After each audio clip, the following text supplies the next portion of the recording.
මේ කොටසේදී අපි ඔයගොල්ලන්ට කියලා දෙන්නේ මේ කප්පාදු කරපු පෙර ගහක සැකිල්ල නිවැරදිව සාදා ගන්න ආකාරය.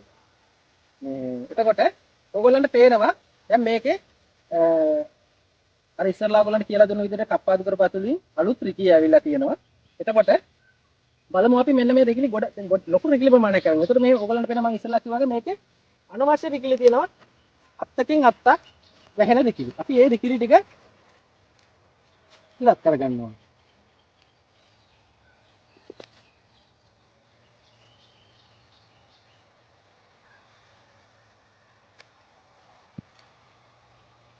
ඊට පස්සේ මේකේ සැකිල්ල හදා ගන්න ඕගොල්ලන්ට පුළුවන් මේක කූණ්‍යක් හරි කරලා මේ ආසන්නයට ලණුවකින් ඇදලා මෙන්න මේ අතු පාත් කරගන්න. එහෙම නැත්නම් මෙන්න මේ වගේ බරක් ඇල්ලන්න පොල් ඇල්ලක් වගේ දෙයක් අරගෙන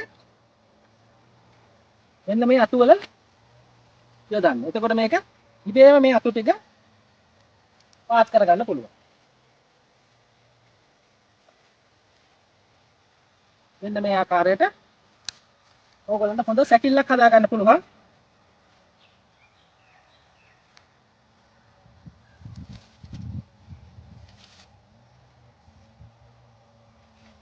මේ ගහේ අතු ටික පාත් කරන්න.